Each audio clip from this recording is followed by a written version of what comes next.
Hello everyone, कैसे हैं आप लोग। उम्मीद है बहुत अच्छे होंगे और बहुत अच्छी आप तैयारी कर रहे होंगे। दोस्तों मैं लेके आया हूँ आपके लिए RSAT का एक और क्लास, और इस क्लास में हम बात करेंगे दोस्तों बड़े बड़े प्रश्नों की। बड़े बड़े क्यों बोल रहा हूँ, क्योंकि जो पिछला एग्जाम लगा था आपका, पिछला पेपर जो लगा था दोस्तों अभी 14 तारीख को, ठीक है, 14 दिसंबर को जो पेपर लगा था उसके अंदर काफ़ी बड़े बड़े क्वेश्चन पूछे गए थे। ठीक है, तो उसी लेवल का मैं ये मेथड लेके आया हूँ। कुछ क्वेश्चन काफ़ी बड़े हैं, कुछ ईजी भी हैं और कुछ हार्ड भी हैं। तो देखते हैं कि आप लगभग इस क्लास के अंदर कितने प्रश्नों का आंसर देते हैं। ठीक है, तो एंड में मुझे बताना कि आपके कितने परसेंट सही हो गए इस क्लास से। ठीक है, और उन लोगों को जरूर बताना जो पहली बार क्लास देखने के लिए आए मेरी, है ना। तो मेरे को बताना भाई कौन कौन आज पहली बार मेरी क्लास देखी उन्होंने और कैसी लगी आपको, जरूर बताना मुझे। तो चलते हैं दोस्तों पहले क्वेश्चन की ओर। पहला क्वेश्चन है, मान लीजिए आप अपनी वर्कबुक की किसी सीट में कुछ बदलाव करते हैं और आप चाहते हैं कि जब भी आप उसे सुरक्षित करें वह केवल रीड ओनली मोड में ही दूसरों को दिखाई दे। इसके लिए आप किस विकल्प का चयन करेंगे। वापस क्वेश्चन देख लीजिए। मान लीजिए आपकी मान लीजिए कि आप अपनी वर्कबुक एक्सेल की किसी सीट में कुछ बदलाव करते हैं और आप चाहते हैं कि जब भी आप उसे सुरक्षित करें, मतलब सेव करें, तो वह केवल रीड ओनली मोड में ही दूसरों को दिखाई दे। इसके लिए आप किस विकल्प का चयन करेंगे। पहला ऑप्शन प्रोटेक्ट सीट का, दूसरा सेवेज में जाकर के टूल्स में और जनरल ऑप्शन में जाकर के रीड ओनली रिकमेंडेड करोगे, या व्यू टैब में जाके फ्रीज पेन करना पड़ेगा आपको, या लेआउट में जाके प्रिंट टाइटल्स करोगे आप।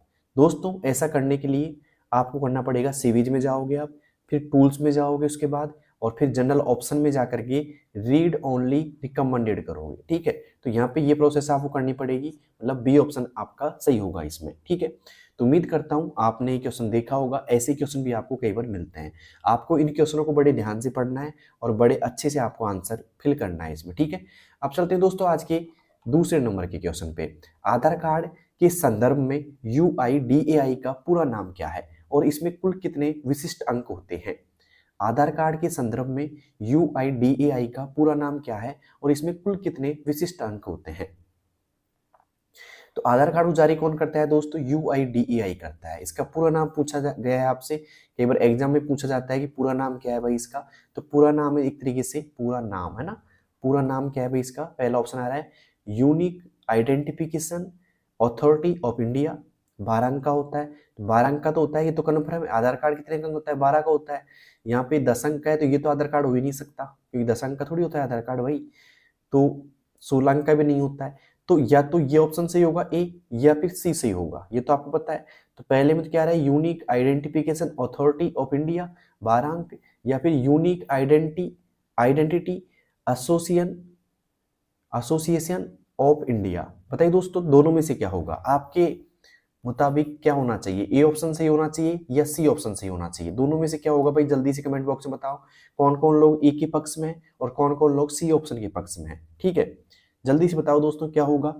तो यहाँ पे जो सही जवाब होने वाला है दोस्तों वो होगा unique identification authority of India, जो कि 12 अंक का क्या होता है दोस्तों, आपका आधार कार्ड होता है। A option is right. क्या होगा दोस्तों, A option is right. Okay, अब चलते हैं दोस्तों आज के दूसरे प्रश्न की ओर। दूसरा प्रश्न है, ईमेल भेजते समय CC और BCC का मुख्य अंतर क्या होता है। पहले बता देता हूं दोनों का फुल फॉर्म क्या होता है भाई। CC को बोलते हैं दोस्तों carbon copy, CARBON carbon copy, और BCC का मतलब होता है दोस्तों blind carbon copy, blind carbon copy होता है। ठीक है, अब बात करें दोस्तों ईमेल भेजते समय CC और BCC में मुख्य अंतर क्या होता है। CC में प्राप्तकर्ता को एक दूसरे को देख सकते हैं जबकि BCC में नहीं। BCC में प्राप्तकर्ता एक दूसरे को देख सकते हैं जबकि CC में नहीं। दोनों का उपयोग केवल फाइल अटैच करने के लिए किया जाता है, या CC का उपयोग केवल सरकारी ईमेल भेजने के लिए किया जाता है।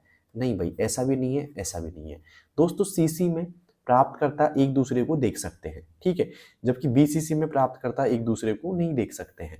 तो यहाँ पे आएगा दोस्तों ए ऑप्शन इज राइट। तो 3 ऑप्शन गलत है बाकी के। तो यहाँ पे आएगा CC में प्राप्तकर्ता एक दूसरे को देख सकते हैं जबकि BCC में प्राप्तकर्ता एक दूसरे को नहीं देख सकते हैं। ठीक है, अभी हाल फिलहाल में 14 जो तारीख की एग्जाम लगी थी दिसंबर की, आपको इसमें BCC का पूछा गया था कि मान लो कोई हम ईमेल, किसी को ईमेल भेज रहे हैं, कोई संदेश भेज रहे हैं, तो सामने वाला व्यक्ति हमारी ईमेल आईडी को नहीं देखे तो क्या करेंगे, हम BCC का उपयोग करेंगे। ठीक है, ओके। तो अगर आपने पता भरा सीसी में तो सामने वाला आपकी आईडी देखेगा, और आपने पता भरा बीसीसी में तो सामने वाला आपकी आईडी नहीं देख पाएगा, वो गुप्त रहेगी एक तरीके से, ठीक है, हाइड रहेगी। अब चलते हैं दोस्तों आज के चौथे प्रश्न की ओर। चौथा प्रश्न है, विंडोज 10 में सिस्टम रिस्टोर विकल्प का मुख्य उद्देश्य क्या होता है? विंडोज 10 में सिस्टम रिस्टोर विकल्प का मुख्य उद्देश्य क्या होता है? पहला, कंप्यूटर से सभी फाइलों को हमेशा के लिए डिलीट करना, सिस्टम की खराबी की स्थिति में कंप्यूटर को पिछले समय में सुरक्षित बिंदु पर वापस ले जाना, या कंप्यूटर की रैम की क्षमता बढ़ाना, या नया ऑपरेटिंग सिस्टम इंस्टॉल करना। बताइए दोस्तों क्या होगा यहाँ पे चौथे का सही जवाब? तो यहाँ पे सही जवाब होगा दोस्तों, सिस्टम की खराबी की स्थिति में, सिस्टम की खराबी की स्थिति में कंप्यूटर को पिछले समय के सुरक्षित बिंदु पर वापस ले जाना। B option is right. सिस्टम की खराबी की स्थिति में कंप्यूटर को पिछले समय के सुरक्षित बिंदु पर या पॉइंट पर वापस ले जाना, ठीक है, ओके। तो उम्मीद करता हूं चौथे का आंसर आपको समझ में आ गया होगा। अब चलते हैं दोस्तों आज के पांचवें प्रश्न की ओर। पांचवा प्रश्न क्या है हमारा? एमएस एक्सेल में, एमएस एक्सेल 2010 में वीलुकअप फंक्शन का सही उपयोग क्या है? एमएस एक्सेल 2010 में वीलुकअप फंक्शन का सही उपयोग क्या है? यह सेल को डिलीट करने के लिए उपयोग किया जाता है, यह चार्ट बनाने के लिए उपयोग किया जाता है, यह दो सीट को आपस में जोड़ने के लिए उपयोग किया जाता है, यह डेटा को वर्टिकल कॉलम में खोजने के लिए उपयोग किया जाता है। पता है दोस्तों क्या करता है ये? तो ये ध्यान रखना, कई बार यहाँ भी आंसर छिपा होता है। V4 क्या होता है दोस्तों? वर्टिकल होता है। क्या होता है दोस्तों? वर्टिकल बोलते हैं, वर्टिकल लुकअप बोलते हैं वीलुकअप को। क्या बोलते हैं दोस्तों? वर्टिकल लुकअप बोलते हैं। तो क्या होगा भाई इसका सही जवाब? यह डेटा को वर्टिकल कॉलम में खोजने के लिए उपयोग किया जाता है। D option is right. यह डेटा को वर्टिकल कॉलम में खोजने के लिए उपयोग किया जाता है, ओके। अब चलते हैं दोस्तों आज के छठे प्रश्न की ओर। लेकिन मुझे बताइए 5 में से आपके कितने ऐसे प्रश्न हैं जो एकदम सही हो चुके हैं भाई? अब चलते हैं छठे प्रश्न की ओर। छठा प्रश्न है हमारा, एक छात्र अपनी यूनिवर्सिटी की फीस ऑनलाइन जमा करना चाहता है, तो उसे सुरक्षित भुगतान यानी कि सेफ पेमेंट के लिए किन बातों का ध्यान रखना चाहिए? वापस सुनिए, एक छात्र अपनी यूनिवर्सिटी की फीस ऑनलाइन जमा करना चाहता है, तो उसे सुरक्षित भुगतान यानी कि सेफ पेमेंट के लिए किन बातों का ध्यान रखना चाहिए? पहला ऑप्शन, वेबसाइट के यूआरएल में HTTPS और पैडलॉक आइकन होना चाहिए, केवल सार्वजनिक वाईफाई का उपयोग करना चाहिए, अपना OTP और पिन किसी को भी बता देना चाहिए, या ब्राउजर में पासवर्ड सेव करना चाहिए। तो यहाँ पे आएगा दोस्तों वेबसाइट के URL, यूनिफॉर्म रिसोर्स लोकेटर में, URL का पूरा नाम क्या है? यूनिफॉर्म रिसोर्स लोकेटर में HTTPS और पैडलॉक, पैडलॉक ऐसा कुछ दिखाई देता है, लॉक का आइकन फिर हल्का सा ऐसे दिखाई देता है पैडलॉक, है ना, पैडलॉक का आइकन होना चाहिए, ठीक है। तो यहाँ पे आएगा ए ऑप्शन, वही सुरक्षित वेबसाइट मानी जाती है दोस्तों, ठीक है। उम्मीद करता हूँ समझ गए होंगे आप। वेबसाइट के URL में HTTPS और पैडलॉक का आइकन होना चाहिए। अब चलते हैं दोस्तों आज के सातवें प्रश्न की ओर। सातवां प्रश्न है हमारा, ध्यान से देखिएगा भाई सभी लोग। MS पावर पॉइंट में स्लाइड सॉर्टर व्यू का मुख्य लाभ क्या है? MS पावर पॉइंट में स्लाइड सॉर्टर व्यू का मुख्य लाभ क्या है? स्लाइड को डिलीट करने के लिए, सभी स्लाइड को थंबनेल के रूप में देखना और उन्हें पुनर्गठित करना, या प्रेजेंटेशन में केवल टेक्स्ट बदलने के लिए, या स्लाइड का बैकग्राउंड कलर बदलने के लिए। क्या होगा दोस्तों सही जवाब? तो सही जवाब होगा सभी स्लाइड को थंबनेल के रूप में देखना और उन्हें पुनर्गठित करना, ठीक है। B option is right. उम्मीद करता हूं समझ गए होंगे आप। अब चलते हैं दोस्तों आज के आठवें प्रश्न की ओर। आठवां प्रश्न क्या पूछ रहा है, ध्यान से देखिएगा। राजस्थान संपर्क पोर्टल के माध्यम से शिकायत दर्ज करने का सही क्रम क्या है?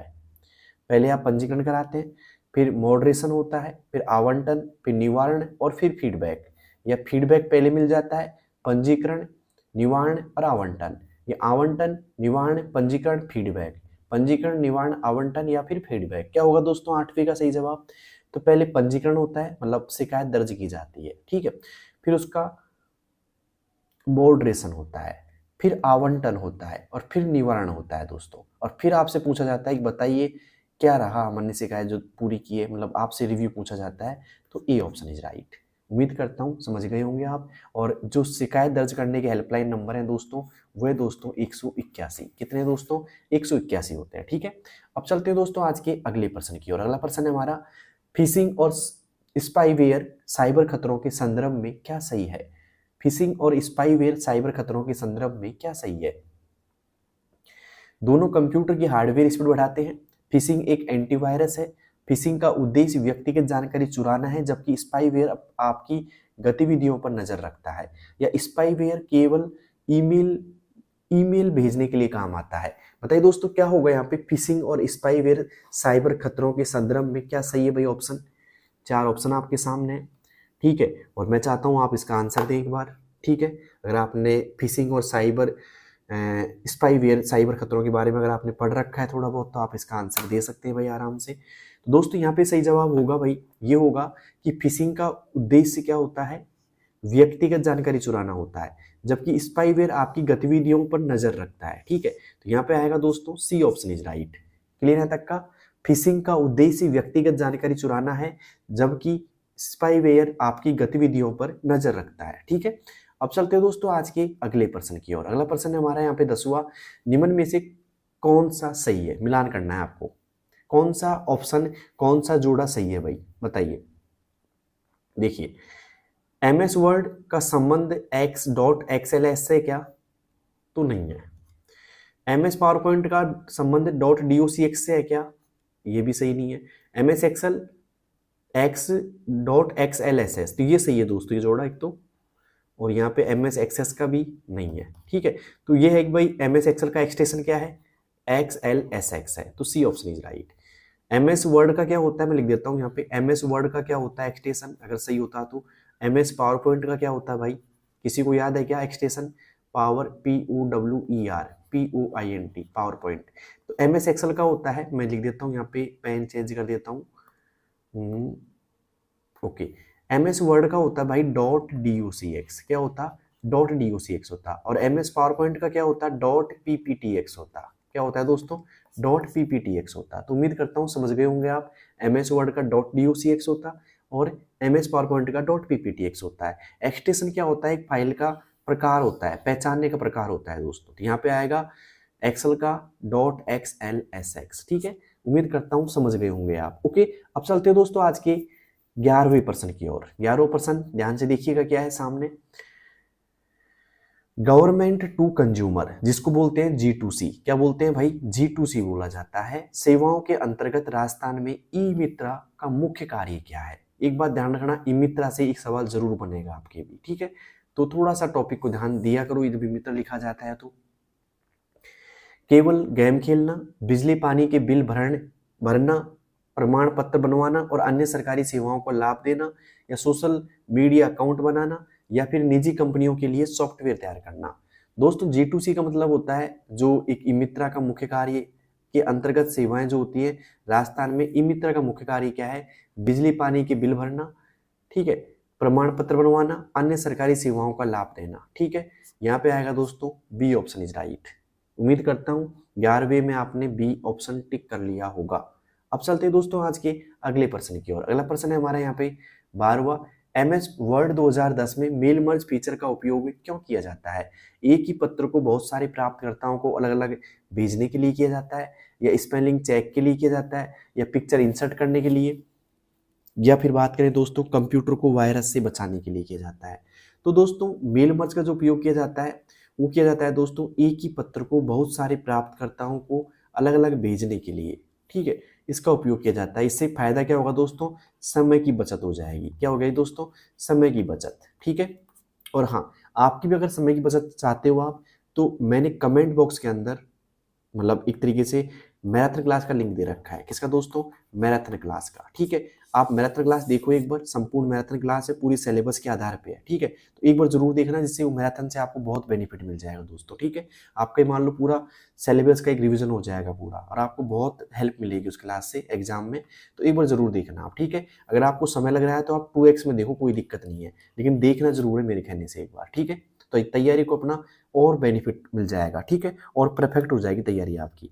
अब चलते हैं दोस्तों आज के अगले क्वेश्चन की ओर। अगला क्वेश्चन है हमारा CDR और CDRW। CDR और CDRW में क्या तकनीकी अंतर है? CDR में डेटा केवल एक बार लिखा जा सकता है, जबकि CDRW में बार बार लिखा और मिटाया जा सकता है। CDRW छोटी होती है, CDR में केवल गाने भरे जा सकते हैं, या दोनों में कोई अंतर नहीं है। तो दोस्तों यहाँ पे जो सही जवाब होने वाला है वो होगा CDR में डेटा केवल एक बार लिखा जा सकता है, जबकि CDRW में बार बार लिखा और मिटाया जा सकता है। तो उम्मीद करता हूँ समझ में आ गया होगा आपको, A option is right. CDR में डेटा केवल एक बार लिखा जा सकता है, जबकि CDRW में बार बार लिखा और मिटाया जा सकता है। ठीक है, तो उम्मीद करता हूँ समझ में आ गया होगा आपको। अब चलते हैं दोस्तों आज के अगले क्वेश्चन की ओर। अगला क्वेश्चन है हमारा, स्मार्टफोन में हॉटस्पॉट और वाईफाई के संबंध में क्या सत्य है? स्मार्टफोन और हॉटस्पॉट और वाईफाई के संबंध में क्या सत्य है? बताइए दोस्तों क्या सत्य है? हॉटस्पॉट अन्य उपकरणों के साथ इंटरनेट साझा करने के लिए है, जबकि वाईफाई इंटरनेट प्राप्त करने के लिए है। दोनों एक ही काम करते हैं। हॉटस्पॉट से केवल कॉल की जा सकती है, या वाईफाई से केवल मैसेज भेजे जा सकते हैं। बताइए दोस्तों क्या होगा इसका सही जवाब? स्मार्टफोन में हॉटस्पॉट और वाईफाई के संबंध में क्या सत्य है?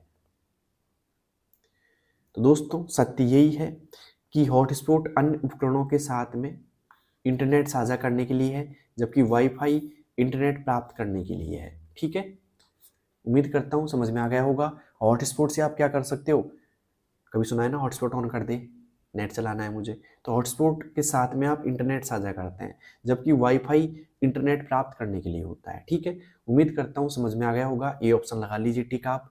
ओके, अब चलते हैं आज के 15वें प्रश्न की ओर। 15वां क्या है, ध्यान से देखिएगा। MOOC। MOOC का मतलब क्या होता है दोस्तों? यहाँ पे MOOC का मतलब क्या है, पूरा मतलब फुल फॉर्म क्या है इसकी? Massive open online course. M for massive, O for open, फिर O फॉर ऑनलाइन, और C फॉर क्या हो जाएगा दोस्तों? कोर्स हो जाएगा। के संदर्भ में कौन सा पोर्टल शिक्षा के क्षेत्र में संबंधित है? तो यहाँ पे दोस्तों एक पोर्टल एक तरीके से कौन सा भाई शिक्षा के क्षेत्र से संबंधित है, कौन सा है भाई? जल्दी से बताइएगा दोस्तों मुझे, कौन सा होगा इसमें?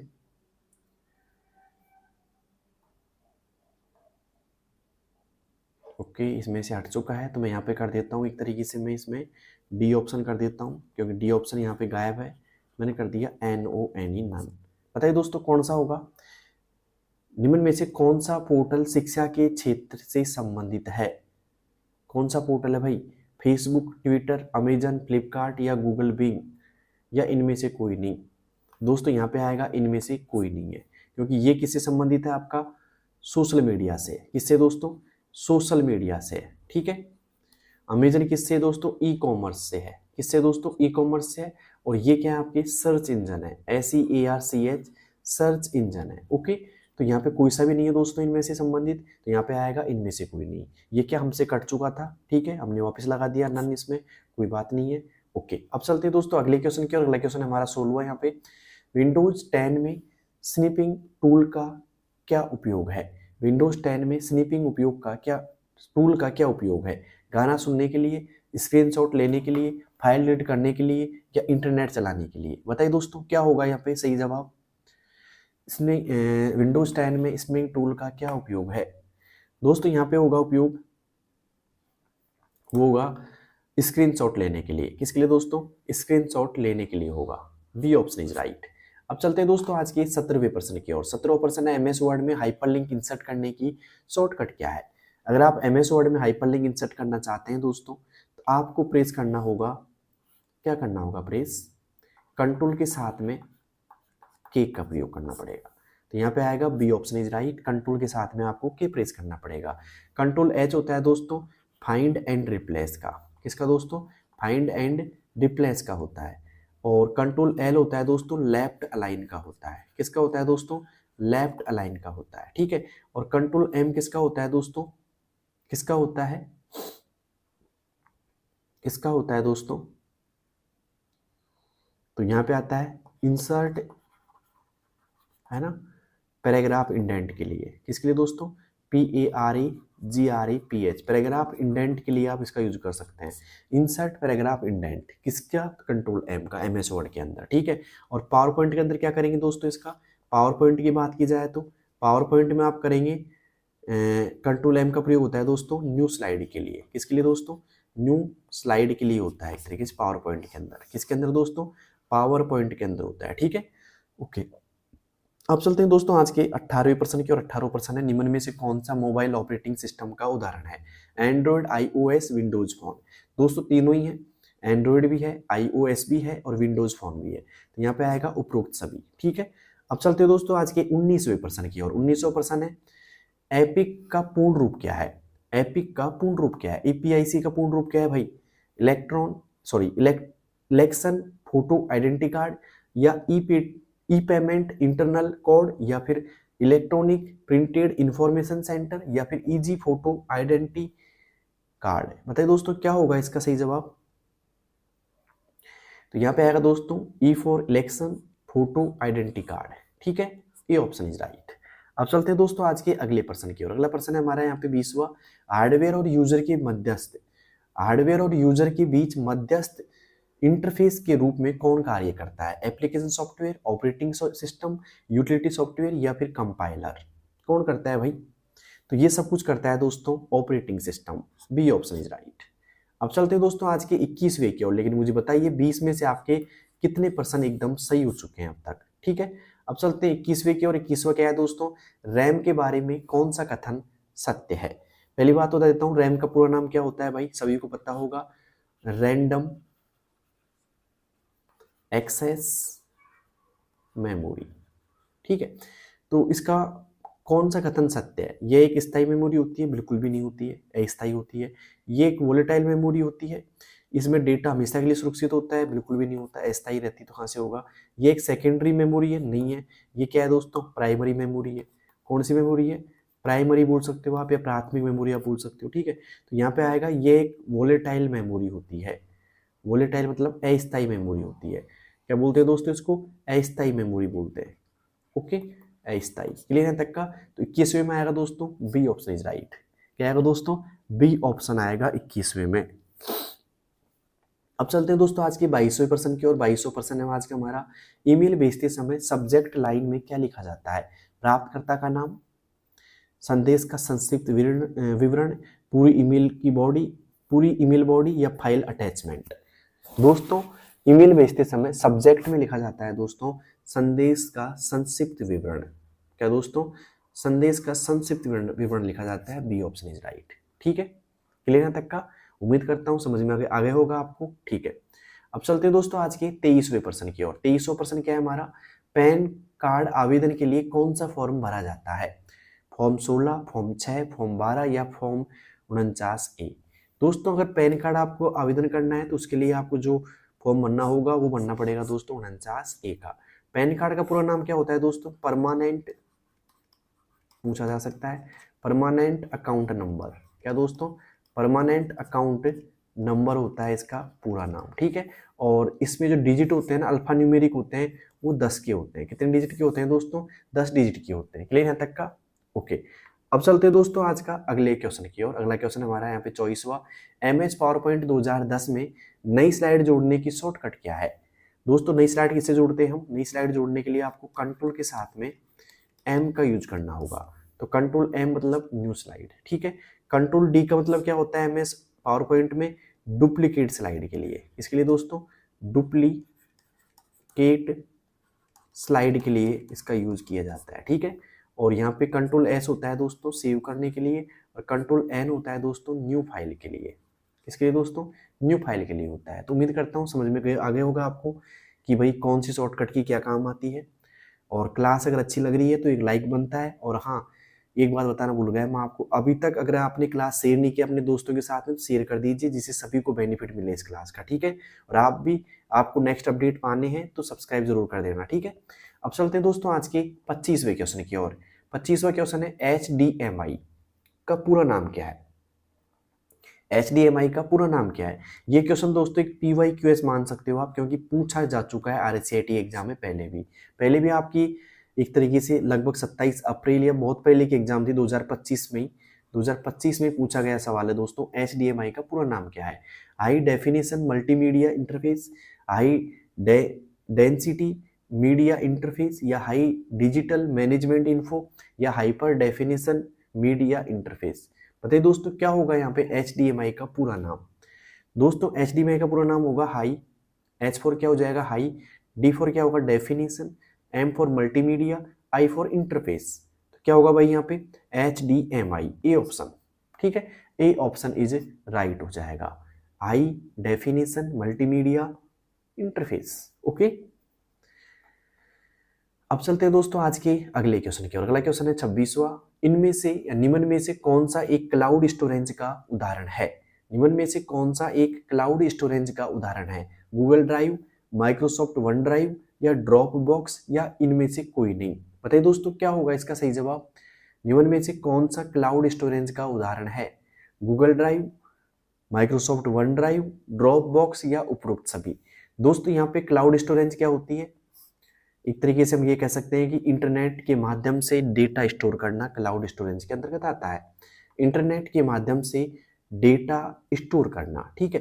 तो यहाँ पे काम आती है गूगल ड्राइव भी आपकी, माइक्रोसॉफ्ट वन ड्राइव भी आती है और ड्रॉप बॉक्स भी आता है, मतलब तीनों ही काम आएंगी। तो यहाँ पे आएगा दोस्तों उपरोक्त सभी, D option is a right. दोस्तों ये थी 26%, और 26 में से आपके कितने परसेंट सही हुए हैं भाई, जल्दी से मुझे कमेंट बॉक्स में बताना, ठीक है। क्लास कैसी लगी, अच्छी लगी तो कमेंट बॉक्स में बताना। साथ में इस क्लास को अपने दोस्तों के पास शेयर जरूर करना, जिससे इस क्लास का जो बेनिफिट है सभी को मिल पाए, ठीक है। और हाँ, इस क्लास की कमेंट बॉक्स के अंदर, मतलब इस क्लास के आप कमेंट बॉक्स देखोगे भी मेरा, उस कमेंट बॉक्स के अंदर आपको एक मैराथन मिलेगी जिसका नाम है संपूर्ण मैराथन क्लास, ठीक है। वो मैराथन मैंने डिजाइन किया है दोस्तों आपके पूरे सिलेबस के अकॉर्डिंग, है ना। तो अगर वो मैराथन क्लास आप देख लेते हो 2x में या 2.5x में आराम से आप देख लोगे, तो उसको देखने के बाद में आपको ये लगेगा कि हाँ मेरी तैयारी कंप्लीट सी है और मैं बहुत अच्छे से मतलब पढ़ लिया मैंने, ठीक है। तो कंप्लीट सिलेबस में मैंने सभी को बांटा है, मतलब MS ऑफिस वगैरह सब कुछ है उसमें, ठीक है। तो एक बार आप जरूर देखना, ठीक है, और उसमें मुझे बताना है कि आपकी उस क्लास में कितने क्वेश्चन सही हो चुके हैं, ठीक है। लिंक मिल जाएगा आपको कमेंट बॉक्स में, ठीक है, मैंने पिन कर रखा है कमेंट एक, उस कमेंट पे जाइएगा और आराम से देखिएगा, ठीक है। तो उम्मीद करता हूँ क्लास आपको अच्छी लगी होगी दोस्तों, अच्छी लगी तो एक लाइक बनता है और साथ में शेयर तो कर दीजिए आप, ठीक है। तो मिलते हैं दोस्तों नेक्स्ट क्लास में, तब तक के लिए थैंक यू, धन्यवाद, थैंक यू।